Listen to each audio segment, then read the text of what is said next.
Actually, if you wouldn't mind, for people Yeah. who totally are unfamiliar with it, give us the quick highlight of the Great Pumpkin Objection Right. and what your kind of preferred quick.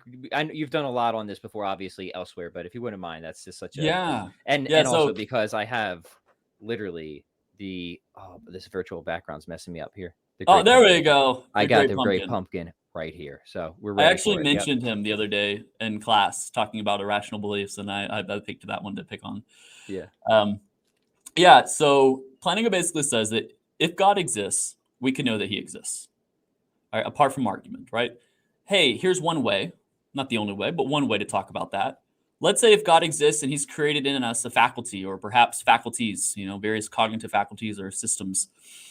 And their design is such that they produce awareness of God. They produce belief about God, right? Then, assuming that our faculties are working properly, our sensus divinitatis, our sense of divinity is working rightly, then we can know that God exists in this kind of basic way, this immediate way. This is based off of, pure cognitive function. Similar to like maybe my belief that you exist, right?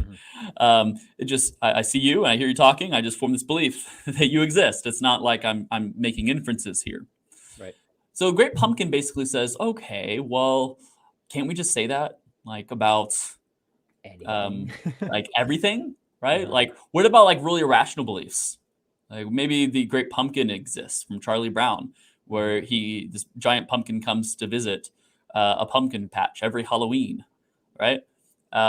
Maybe we have a pumpkin's sensus tatus that pumpkinatus, right? That it's if it's functioning properly, then it'll make us aware of it. And if that's the case, then Great Pumpkin belief can be rational apart from argument.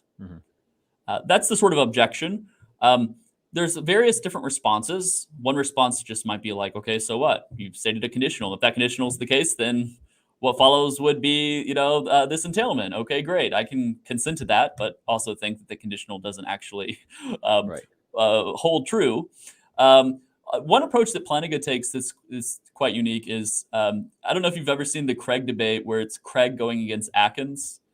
And Atkins is like, well, that's like this really great computer. And this great computer is like, and Craig's like, is it immaterial? And he's like, yeah. And he's like all powerful and never changing and timeless. And he's like, yeah, It's it's the a really best great computer, computer. right? Yeah, I've at least seen that clip go around. Yeah. Uh-huh. And obviously, Plantinga basically does the same thing. He's like, well, my whole conditional was motivated that if there was such a being as God, he'd he'd be good and he'd want to make himself known and have a relationship with us.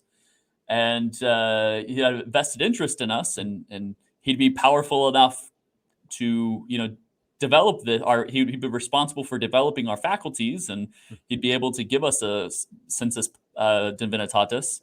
And so I mean, like, are you going to want to say the same thing to make your conditional sound cool? Like, Right. is About the the Great Great Pumpkin. Pumpkin like the one who's responsible for your origins and your cognitive systems, and he's powerful enough to pull this off, and he's loving you and wants a relationship with you?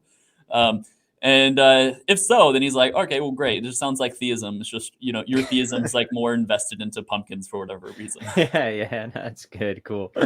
Thanks. That's good. That's good.